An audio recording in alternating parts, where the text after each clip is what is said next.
भगवान की, सच्चे दरबार की बोल गुरुदेव भगवान की जय। पार्वती पते हर हर महादेव।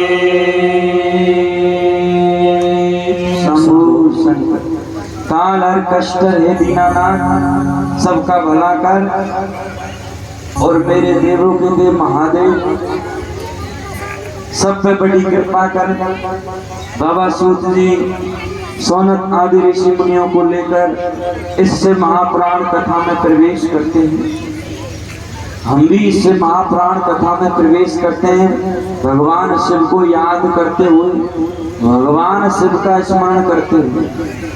तदान्तत्रेतो यथा नाथयामयम् प्रणामयं विधिमाद्भयम् प्राणमयं विधिमाद्भयम् समजातयं महादेव्यं पुरुषगंजितमात्रयं। कहते हैं ये महादेव, ये देवों के देव समझाते हैं महादेवम पुरुष से। हर पुरुष के अंदर महादेव बसे और सब प्राणियों के मन को महादेव जानते, सब जानते हैं महादेवम। घट घट के वासी है, इसलिए उसको कहते हैं कि कब परमात्मा हम अच्छे करते बुरे करते हैं, मन में जो विचार आते हैं कब किसको जान ले। शुभ विचार आता है तो उसको भी भगवान जानते हैं। भैरवाभूत्रिमायदं ब्रह्मादिजासंज्ञामयं ब्रह्मादिजासंज्ञामयं सहवे तदा तत्र पति प्रणायं शिवमंगलं महादेव शिवमंगलं महादेव्यम्। किम कार्ये करवाणे यत्र शीघ्र महायपम् वस्त्यो विधि साक्षता नूत्रखण्डेन तिजवासुरम् नूत्रखण्डे तिजवासुरम् चित्तवासि शासयामया निहितमुदमायताम्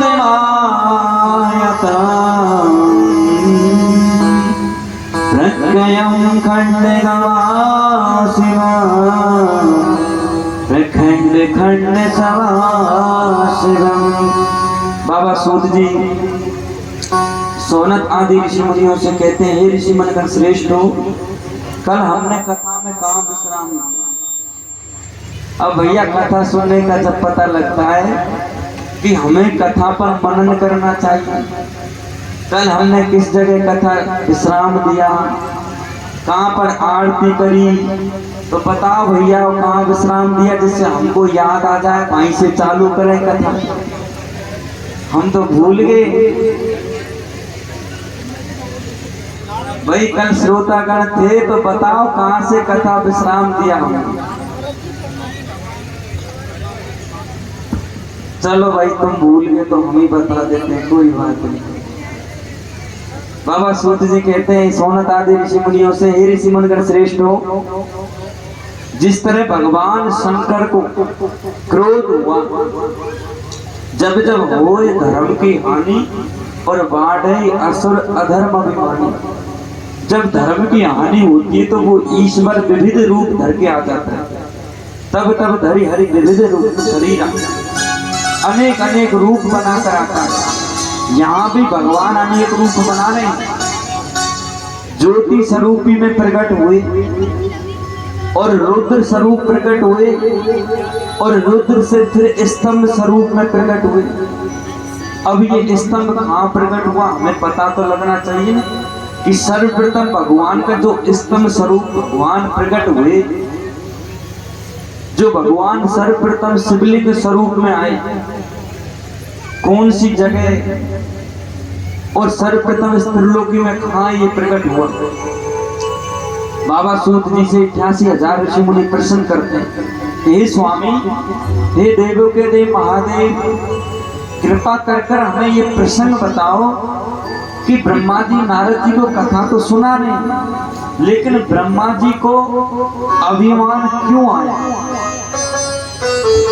भाई कोई न कोई तो कारण होता है। सृष्टि खंड में विद्येश्वर संहिता में एक कथा चल रही है और इस कथा में चौथा अध्याय चल रहा है, ये भी बता दें, और चौथे अध्याय का दूसरा श्लोक हम बोल रहे हैं, ये भी बता दें। कहते हैं कि ब्रह्मा जी को अभिमान आया, और अभिमान में वो तो परम ज्ञानी है, वही साक्षात भगवान के स्वरूप है, और भगवान के स्वरूप होने के बाद भी उनके मन में ऐसा अभिमान क्यों आया?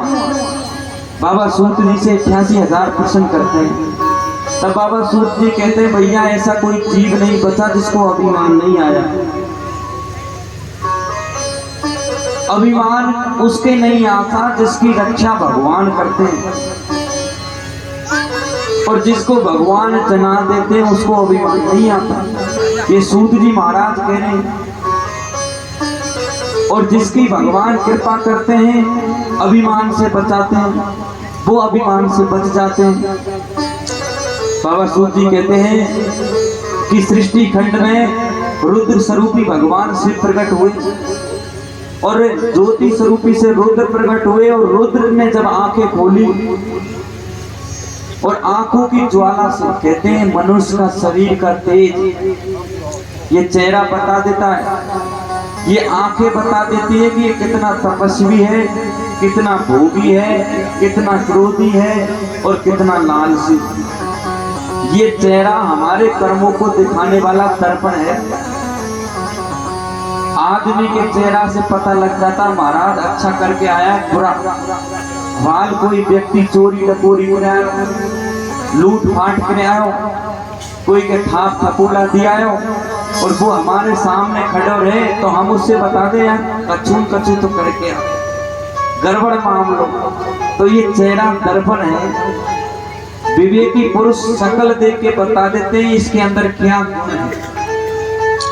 महापुरुष शकल देख के बता देते हैं ये किन लक्षणों पर चल रहा है। तो ये चेहरा है वो दर्पण है। बड़े बड़े तपस्वी योगेश्वर महापुरुष, उनके चेहरे पे इतना तेज होता है, आंखों में इतनी ज्वाला होती है कि हम उनकी आंखों से आंखें मिला नहीं सकते। ये उनकी तपस्या का फल होता है। बाबा सूत जी कहते हैं, हे ऋषि मनगण श्रेष्ठ हो, जब भगवान ने आंखें खोली, अब भगवान भोलेनाथ कौन है? तपस्वी तो है ही है, योगेश्वर है, ज्ञानी है और ब्रह्म है।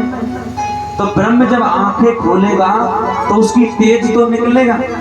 तो उन शिव का तेज निकला, और वो तेज एक सैया पे लौटे हुए घुंघराले बाल वाला एक स्वरूप यौवन अवस्था के पुरुष प्रकट हुए, जो सैया पे लेटी अवस्था में थे। अब सज्जनों, जब वो लेटी अवस्था में था तो उन्होंने प्रश्न किया, मैं कौन हूँ, कहाँ से आया? हर व्यक्ति की जिज्ञासा होती है, मैं कौन हूँ भैया, और क्या करना है, कहाँ से आया हूँ? तो कहते हैं वो नहीं दिखने वाले भगवान शिव कण कण में बसे हुए, उसने उपदेश दिया, आकाशवाणी हुई कि तप करो। खाली दो ही शब्द निकले, तप करो। अब वो नारायण हरि तप करते हैं। अभी नारायण नाम नहीं पड़ा, हम बताएंगे नारायण नाम कब पड़ा, सारी कथा है। तो कहा उनको तप करो, तो उन्होंने घोर तपस्या करी, सैया पे लेटे हुए घोर तपस्या करी। तो उनके शरीर से तप स्वरूप पसीने के रूप में जल निकला मारा। तभी तो भगवान को कहते हैं, गीता में कहा है अर्जुन से, क्यों कहा है भगवान ने, इस बात को सोचना चाहिए। भगवान ने कहा ये जितनी गंगा बह रही है ये मेरी शरीर की नस है। जैसे हमारे शरीर में ब्लड बहने, खून बहने वाली नस होती है, ऐसे ही भगवान ने कहा ये जितनी नदियां हैं ये मेरे नस नाड़े हैं, और जितनी ये पहाड़ है, पेड़ है, ये मेरे शरीर की रोमें हैं। खोजो अब तुम भगवान को, कहाँ खोजोगे? ईश्वर सर्वव्यापी है। तो उनके शरीर से जल निकला और वो जल एक समुद्र का रूप बना लिया, जिसको क्षीर सागर के रूप में प्रकट हो गया। उसी सागर में लेटी पदवस्था में तपस्या कर रहे थे। उनके शरीर से एक डंठल निकला। अब ब्रह्मा जी ये बता रहे हैं क्यों मेरा सर कटा। सूत जी महाराज यहाँ प्रश्न 88,000 ऋषि मुनियों से कहते हैं कि ब्रह्मा जी ने क्यों कथा सुनी और ब्रह्मा जी से ऐसी क्या गलती बनी जो उनका सर कटा। ऐसा क्या अभिमान आया जिससे ब्रह्मा जी को अभिमान भोगना पड़ा। ये कथा वस्तुतः हमने कल बता दी थी, लेकिन क्या करें दोबारा आपको याद आ जाए, इसलिए दोबारा रिकॉल कर देते हैं। तो कहते हैं ब्रह्मा जी भगवान विष्णु के तप करते हुए शरीर की नाभि से कमल का पुष्प निकला। कमल के पुष्प पे बैठे हुए 5 मुख वाला ब्रह्मदेव प्रकट हुआ। अब ये मानव सृष्टि चल रही है, यहाँ शरीर का स्पर्श नहीं है।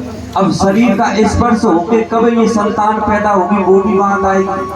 अभी तो मन से ही पैदा हो रहे, तभी तो कहते हैं साधु संत बड़े तपस्वी कृपा कर दे, तो कहे जिसको संतान दे दे महाराज, कहे जिसको सब कुछ दे दे, क्योंकि मन में उनके इतनी शक्ति होती है।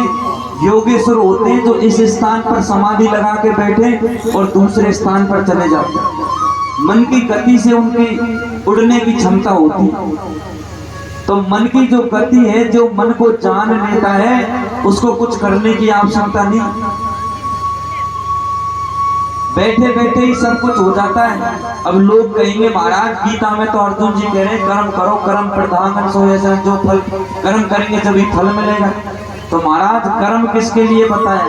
कर्म उनके लिए बताया जो अज्ञानी, ज्ञान को नहीं जाना। तो अर्जुन अभी अज्ञानी था। जब तक गीता में उपदेश देते और कहते हैं हे अर्जुन हे तात तू इनको मार, अर्जुन नहीं मारते। तो अब अर्जुन को उपदेश देते कर्म का कि तू तो ये कर्म कर ले, निमित्त बन जा, बाकी काम तो मैं ही करूंगा। ये सब मरे हुए, ये सब मरे हुए, देख सारा दिखा दिया अर्जुन को ढांचा। इसी तरह कहते हैं जो मन की गति को जान जाए उस व्यक्ति को कुछ करने की आवश्यकता नहीं। बाबा सूत जी कहते हैं कि भगवान शंकर की कृपा से कमल का डंठल निकला। ब्रह्मा के 5 मुख थे। अब ब्रह्मा के 5वें मुख ने सोची कि मेरे जैसा तो कोई नहीं है, मैं ही हूँ इस ब्रह्मांड का मालिक, पूरी पृथ्वी का, ब्रह्मांड का, त्रिलोकी का, मैंने ही सबको रचा है। जब ब्रह्मा ने नीचे झुक के देखा, अब महाराज पानी के ऊपर ही तो आवे कमल, नीचे थोड़ी आवे। पानी के ऊपर कमल का पुष्प आता है। तो ब्रह्मा जी पानी के ऊपर बैठे थे, कमल के पुष्प। आज भी ब्रह्मा जी का ऐसा ही स्वरूप है। अब उन्होंने नीचे दृष्टि घुमाई तो एक और भयभीत लेट रहा है। ब्रह्मा जी ने सोचा ये दूसरा कहां से आ गया। तब उस पर अमल किया कि मैं इससे पैदा हुआ हूं कि ये मेरे से पैदा हुआ। सोचने की बात है कि मैं जिस पुष्प पे बैठा हूं वो इसकी नाभि से अड़ रहा है, तो ये क्या मामला है। ब्रह्मा जी ने खोज करी, कई हजार वर्ष बीत गए, लेकिन उस कमल के पुष्प की खोज नहीं कर पाए। नाभि तक ब्रह्मा जी नहीं पहुंच पाए। तब ब्रह्मा विष्णु ने ब्रह्मा ने कहा हे बालक मैं तेरा बाप हूँ, आयु में तेरे से बड़ा हूँ, खड़ा हो। बाप के सामने बेटा लेटा नहीं रहता। बात तो सही है महाराज, आजकल तो उल्टा नियम चल रहा है, बेटा सो रहे बाप खड़े। तो ब्रह्मा ने उपदेश दिया मैं तेरा बाप हूँ, बाप के सामने बेटा नहीं लेटा रहता। विष्णु भगवान निर्मल थे, उन्होंने कहा ऐसी कोई बात नहीं ब्रह्मदेव, तप करो, हमको भी तपस्या करने का उपदेश मिला है। नहीं मानते तो दोनों में हुआ झगड़ा। अब बात ही बात में महाराज झगड़ा हो जाए, माता बहन में भी हो जाए, भाई बंधु में भी हो जाए। अब बात ही बातों में झगड़ा होता है, झगड़े में भी तगड़ा मच जाता है महाराज। दुनिया इकट्ठी हो जाए और तगड़े में भी रगड़ा हो जाए, मूड बातें फूट जाए, केस कुलंगड़ हो जाए। तो कहते हैं ब्रह्मा विष्णु में हुआ झगड़ा तो धर्म को बड़ी पीड़ा हुई। भगवान शंकर ने लीला दिखाई, एक स्तंभ स्वरूप प्रकट भये। अब ब्रह्मा विष्णु ने सोचा ये स्तंभ क्या है, कहां से आया, इसकी खोज करो। विष्णु भगवान नीचे गए समुद्र में, सागर में, और ब्रह्मा जी हंस का रूप बनाकर ऊपर गए स्तंभ की खोज करने के लिए। अब महाराज ये स्तंभ कहाँ प्रकट हुआ? हमारा यही तो प्रश्न चल रहा था पहले कि स्तंभ जो ज्योति स्वरूपी भगवान शिवलिंग प्रकट हुए, ये कौन सी जगह प्रकट हुए? कहते हैं भगवान शंकर की काशी नगरी है, वो प्रलय काल में भी नहीं जाती, प्रलय में भी नहीं जाती, प्रलय में भी ऐसी रहती है, लेकिन वो गुप्त छुप जाती है। और काशी किसके ऊपर बसी है? त्रिशूल के ऊपर। अब त्रिशूल के ऊपर ये वस्तु बसी है और वो भगवान शंकर के हाथ में त्रिशूल, तो काशी कैसे लुप्त तो होगी? नहीं होगी। तो काशी को भगवान शंकर बचा के रखते हैं। इसलिए संतों ने कहा है कि काशी मरत, जो व्यक्ति काशी में मरता है उसका गुरु भगवान शंकर बन जाता है, गुरु मंत्र दे देते हैं, मोक्ष दे देते हैं। अब सज्जनों, ये स्तंभ जो प्रकट हुआ ये सर्वप्रथम काशी में प्रकट हुआ। ब्रह्मा विष्णु ने इस स्तंभ की खोज की लेकिन कोई थाक नहीं पाया। बाबा सूत जी कहते हैं, हे ऋषि मनगण श्रेष्ठों, विष्णु ने ब्रह्मा ने झूठ बुलवाने के लिए केतकी का पुष्प भगवान शंकर की जटाओं से गिरा और वो नीचे आया तो ब्रह्मा ने उनको लोभ दे दिया, तुम झूठ बोल देना जिससे मैं विष्णु से बड़ा बन जाऊंगा। बुढ़ी ने गंगा उठवा ली झूठी। केतकी के पुष्प ने झूठ बोला। जब विष्णु भगवान ने उनकी बात मानी, निर्मल थे और ब्रह्मा को सिंहासन पर बिठाया। जब ब्रह्मा को सिंहासन पर बिठाया सज्जनों, तब धर्म को पीड़ा हुई और धर्म गयो भगवान शंकर के पास कि महाराज अनर्थ हो जाएगा, ये सृष्टि कैसे बढ़ेगी कि पहले ही तो झूठ बोल रहा है और झूठे आदमी को सिंहासन संभाला देंगे तो पता नहीं क्या क्या कर देगा, तो कुछ करो। तब धर्म गया दौड़ा दौड़ा और भगवान शंकर उन दोनों के बीच में स्तंभ रूप प्रकट हुए। उस स्तंभ से पुनः भगवान शंकर का स्तंभ फटा और उस स्तंभ से जिस तरह खंभ फटा था ना नरसिंह अवतार में, ऐसे ही वो स्तंभ फटा और उसी स्तंभ से रुद्र रूप में भगवान शंकर प्रकट हुए, क्रोधी स्वभाव से, लाल लाल आंख, तेजस्वी शरीर। और वो रुद्र ने जब ब्रह्मा की तरफ गुस्से से देखा तो ब्रह्मा भागने लगा कि अब तो मेरा काल आ गया, भैया झूठ बोल दी। अब महाराज कोई चोरी चकोरी करके आदमी आवे, कोई मर्डर करके आवे, बाके आसपास पुलिस के आ जाए तो बाके तो जीव आसमान में चढ़ जाए, भागेगा वो, रुकेगा थोड़ी। ऐसे ही ब्रह्मा ने तो झूठ बोली ने। अब सत्य स्वरूप विष्णु ब्रह्मा शंकर भगवान प्रकट हो गए तो भागने लगे, तो वही रुद्र स्वरूप भगवान शंकर ने काल भैरव प्रकट किए। कालों के काल महापाल प्रकट हुए जटा के। अब ये जटा कौन सी थी? ईश्वर की जटा उखाड़ के फेंकी और महाकाल स्वरूप भगवान भैरवनाथ प्रकट हो गए। भैरवनाथ को आज्ञा दी कि जाओ इस ब्रह्मा का एक सर का छेदन करके लाओ। ये नहीं कहा पद करो, उनका कहा एक सर का छेदन करो, जिस सर में इसने झूठ बोली है उस सर को काट के ले आओ। काल भैरव गए, ब्रह्मा को पकड़कर उसके सर को काट कर ले आए, भगवान शंकर के चरणों में रख दिया। अब तो महाराज ब्रह्मा जी के 5 सर थे जो 4 ही रह गए। ब्रह्मा जी का स्वरूप है 4 सरों का और वस्तु थे उनके 5 थे। अब 5 में से एक कट गया तो उनको शुद्ध बुद्धि आ गई। अब ब्रह्मा जी वहां आए भगवान शंकर के समीप, काल भैरव प्रकट भई। कल हमने काल भैरव की वंदना करी तो हम भी आज एक जय के माध्यम से काल भैरव की भी जयकार लगाते हैं। बोल काल भैरव नाथ की जय, बोल रुद्र भैरव नाथ की जय, बोल महाकाल भैरव नाथ की जय। इस तरह भैरवनाथ वापस आया और भैरव बाबा को उपदेश दिया कि जाओ तुम त्रिलोकी का भ्रमण करके आओ। इधर ब्रह्मा विष्णु खड़े थे। कल हमने कथा में यहाँ विश्राम दिया। भैरवनाथ जी को भ्रमण के लिए भेज दिया। अब यहाँ से कथा चलती है आगे। इतनी कथा तो हमने कल कह दी, फिर भी दोबारा कह दें, याद आ जाए आपको। तो कहते हैं काल भैरव को भ्रमण करने का उपदेश दिया। जाओ तुम भ्रमण करो। सज्जनों, हम घर में पड़े रहते हैं तो इरिटेशन आता है, इंग्लिश में इरिटेशन कहते हैं, चिड़चिड़ापन। एक आदमी एक ही कमरे में घर में रहेगो तो बाको जी घबराएगो, इरिटेशन आएगो।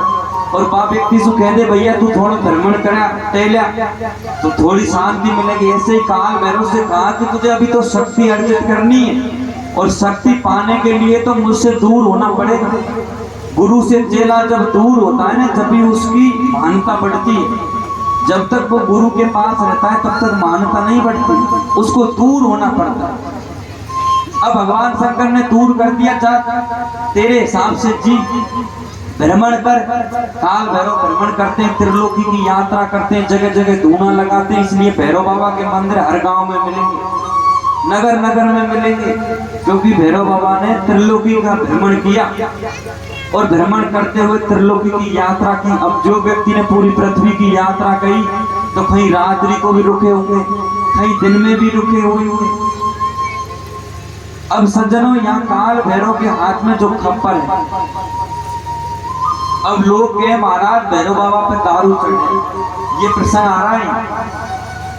अब यहाँ शिव पुराण में कहाँ बात आई है कि भैरवनाथ ने दारू पी? नहीं आई है। भैरव बाबा ने मद पिया था ब्रह्मा जी का। मद कहते हैं अहंकार को। ब्रह्मा जी को अहंकार हो गया तो उस अहंकार को काट दिया, सर को काट दिया, उसको पी गए। अब तुम में महाराज बद करने की क्षमता हो जब तो पी लो, खूब बोतल पियो, ला तो 100-200 आदमी को मार दो, नहीं कर सकते नहीं। तो महाराज ये बोतल पहले थोड़ी बनी थी, ये तो अब हमान ने बनाई है, मनुष्य ने। ये वेदों में लिखा है, सत्य बात है। हम जैसे मूर्खों ने स्वाद के लिए भैरव बाबा को बना दिया कि महाराज बोतल चढ़े। मद भैरव बाबा ने पिया है। मद कहते हैं अहंकार, अहम को पिया था। अब तुम में अहम को पीने की क्षमता है क्या? अब हाल तुमसे कोई है गाली दे में मुंड में एक आध तो लठ मार दे तो तुम खा लोगे? ये है अहम को पीना। अच्छा बुरा भला सबको पी जाए, वो मद है। बाबा सूर्य जी कहते हैं कि काल भैरव ने मद को पिया, ब्रह्मा जी के अहंकार को पी गए। अब ब्रह्मा जी का जब अहंकार निकल गया तो ब्रह्मदेव हो गए शांत, ज्ञानी आदमी बन गए। अब ज्ञानी बन गए तो ब्रह्मा जी ने क्या किया? ब्रह्मा जी ने चरण पकड़ लिए। जब कोई व्यक्ति को शुद्ध बुद्धि आ जाए तो उसकी अकल ठिकाने लग जाती, तो ब्रह्मा जी ने शंकर भगवान के चरण पकड़े और चरण पकड़ के वंदना करी। महाराज गलती तो बन गई, अब क्या करूं, माफ करो। तो कहते हैं शरणागत पक्षल भगवान, जो भगवान की शरण में आ जाता है ना, चाहे दुष्ट से दुष्ट प्राणी भी होगा ना, उसको भी भगवान ताड़ देंगे। शरण में आए हुए व्यक्ति को कभी निराश नहीं करते। इसलिए ईश्वर के पैर पकड़ने में फायदा है, गुरुजनों के पैर पकड़ने में फायदा है। शरणागत पक्षल भगवाना, शरण में आए हुए पे दया करते। बाबा सूर्य जी कहते हैं कि भगवान शंकर ने ब्रह्मा पर दया करी। ब्रह्मा को कहा भैया इस त्रिलोकी में तेरी कहीं पूजा नहीं होगी, ये तो मैंने श्राप दे दिया, कल हमने बताया। लेकिन अब तू आ ही गया शरण में तो ये मैं तेरे को एक जगह दे देता हूँ, इस जगह तेरी पूजा होगी। उस केतकी के पुष्प को श्राप दिया कि आज से तू मेरा हृदय से निकल को। तुझे मैं सर पे बिठा के रखता था, केतकी के पुष्प सर की जटाओं में लगाता था और तूने झूठ बोली, आज से मैं तेरा त्याग करता हूँ। तो भगवान शंकर के शिवालय में कभी भूल से चमेली का पुष्प, केवड़े का पुष्प नहीं ले जाए। भगवान शंकर ने उसका त्याग कर दिया और कहा कि ये केतकी के पुष्प तू ब्रह्मा के साथ ही रहे, और उसको जोर से फेंक दिया। जिस जगह इस केतकी के पुष्प को फेंका वो जगह कौन सी? कहते हैं अजमेर से कुछ दूरी के पास पुष्कर जगह है, वहां ये केतकी का पुष्प आके गिरा और ये केतकी के पुष्प के नाम से पुष्कर पड़ा। पुष्प यानी पुष्कर। और इसी जगह ब्रह्मकुंड बना। इसी जगह ब्रह्मा का धाम बना, तो ब्रह्मा जी को पूरी त्रिलोकी में एक ही धाम दिया और कहीं के मंदिर अखाड़े धाम नहीं मिलेंगे। भगवान शंकर के मिल जाएंगे, विष्णु भगवान के मिल जाएंगे, लेकिन ब्रह्मा का एक ही धाम है पुष्कर, वो भी भगवान शंकर ने कृपा करके दी। आगे कथा बढ़ती है। अब भैया ब्रह्मा जी को धाम मिल गया, रहने की जगह मिल गई तो प्रसन्न हो गए। दुखिया आदमी को क्या चाहिए? रोटी कपड़ा मकान। तो ब्रह्मा जी को रहने की जगह मिल गई, धाम मिल गया। तो ब्रह्मा जी ने विष्णु ने विचार किया, विष्णु भगवान ने ब्रह्मा जी को इशारा किया, हे ब्रह्मदेव मौका मत छोड़, सामने भोलेनाथ प्रकट हुए, अवतार हुआ है इनका, चरण तो पकड़ लिए, लेकिन जो स्तंभ स्वरूपी ये शिवलिंग प्रकट हुआ है इसको कौन पूजेगा? अगर हम नहीं पूजेंगे तो इस संसार में कौन पूजेगा? आज ही हमन को बताने की विधि है कि ये जो लिंग स्वरूप प्रकट हुए साक्षात भगवान शंकर ही है। फिर विष्णु भगवान के कहने पर ब्रह्मा जी को इशारा किया कि जल भी है और स्तंभ भी है, अब आपान पर चढ़ावे तो कछु नहीं। ये बच्चों को कैमरे से दूर रखो, अपने पास चढ़ाने के लिए तो कुछ नहीं है, लेकिन जल तो है, इस जल से अभिषेक कर देते, नहला देते भोले बाबा को। तो जो स्तंभ स्वरूपी प्रकट हुआ, ब्रह्मा विष्णु ने अपने हाथों से, लोटा घंटी नहीं थे माना, हाथों की उंगली से उस पे भर भर के जल डालना चालू किया। इसलिए भगवान शंकर को जल अभिषेक प्रिय है, क्योंकि साक्षात नारायण हरि ने ये जल डाला। अब कहते हैं कि भगवान शंकर के ऊपर जब ब्रह्मा विष्णु ने जल डाला तो भगवान शंकर ने ब्रह्मा जी को धाम दे दिया। अब विष्णु भगवान बचे, उसको भी तो कुछ देना है। तब भगवान शंकर ने विष्णु से कहा, हे विष्णु तुमने सत्य का पालन किया, धर्म का पालन किया है, इसलिए आज से तुम्हारा नाम सत्य नारायण होगा। भगवान विष्णु का नाम सत्य नारायण, तुमने सत्य पे टिके लिए इसलिए तुम्हारा सत्य नारायण नाम होगा। और विष्णु भगवान से कहा कि बड़ा, आज से मैं ये प्रमाणित करता हूं कि मेरे से भी बड़े तुम हो। और भगवान विष्णु को सिंहासन पर बिठा दिया भगवान शंकर ने, और ब्रह्मा से कहा पूजन कर, इसने सत्य का पालन किया है और ये सत्य नारायण है। तभी तो कहते हैं राम जी को तो शंकर जानते हैं, शंकर को राम जानते हैं। ये विष्णु और शंकर एक ही है, ब्रह्मा भी एक ही है, लेकिन दुनिया को दिखाने के लिए रूप अलग लेके आ गए। एक तो रजोगुण स्वरूप आ गए, एक तमोगुण स्वरूप आ गए और एक सतोगुण स्वरूप आ गए। अब सत्य किसका नाम रखा? सत्य विष्णु भगवान का नाम रखा, इसलिए उसको सत्य नारायण कहते हैं। तो उसी सत्य नारायण को सतोगुण कहते हैं।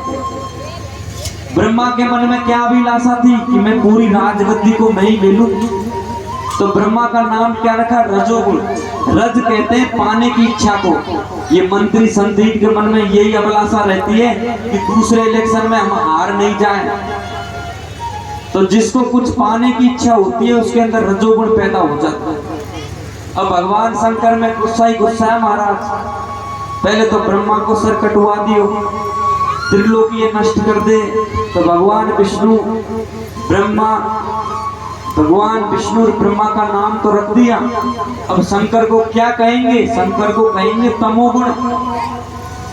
तम स्वरूप शंकर प्रकट हुए। ये तीनों गुणों के रूप में भगवान प्रकट भये। बाबा सूत जी सोनत आदि ऋषि मुनियों से तीर्थराज प्रयाग में ये कथा श्रवण कराते हुए कहते हैं, हे ऋषि मनगण श्रेष्ठों, भगवतमय कथा को हृदय से पान करो। ये बाबा को आगे ले आओ। गोरखनाथ मंदिर के पुजारी साहब आए, आगे आओ स्टेज। बाबा सूत जी कहते हैं, हे ऋषि मनगण श्रेष्ठों, ये भगवतमय कथा, संतमय कथा को हृदय से धारण करो।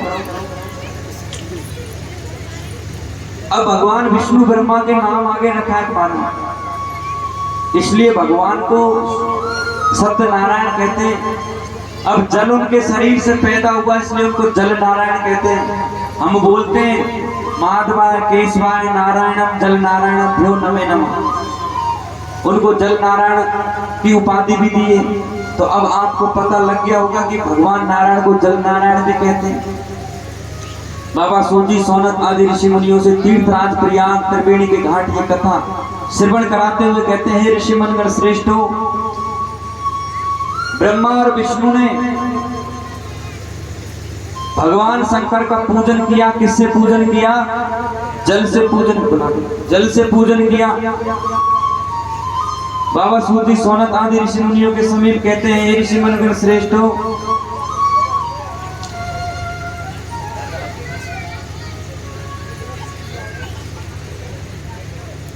जल अभिषेक के बाद ब्रह्मा ने और विचार लगाया मन में।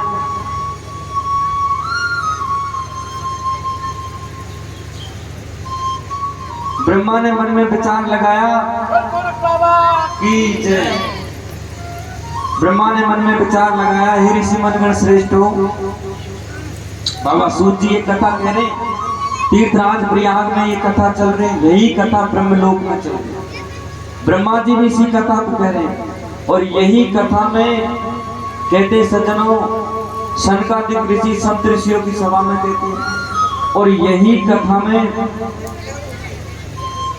नारायण हरि लक्ष्मी जी को सुना रहे हैं। अब नारायण हरि कब सुनाएंगे, शनकादिक ऋषि कब सुनाएंगे, अभी तो दो घाटों की चर्चा हो रही है। ब्रह्मा जी जो नारद जी को कथा सुना रहे हैं, वही कथा चल रही है।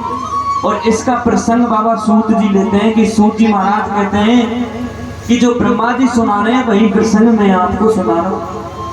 हे ऋषि मनगण श्रेष्ठो, बाबा सूत जी के कहते हैं कि ब्रह्मा जी ने जल अभिषेक किया, विष्णु ने जल अभिषेक किया। तब विष्णु भगवान ने कहा, हे ब्रह्मदेव, कछु प्रकट करो जिससे भगवान शंकर पे चढ़ाए। जल तो चढ़ा दिया, इनको और प्रिय वस्तु क्या चढ़ाए? तब कहते हैं ब्रह्मा और विष्णु ने दोनों ने अपने नेत्र खोले, क्योंकि ये अपी सृष्टि जो चल रही है ये मानस सृष्टि है, यानी मन से पैदा कर रहे हैं। तो ब्रह्मा और विष्णु ने नेत्र खोले, तो ब्रह्मा के नेत्र खोले तो उसी जल में सफेद चंदन का वृक्ष प्रकट हो गया। और जब विष्णु ने नेत्र खोले तो उसी जल में लाल चंदन का वृक्ष प्रकट हो गया।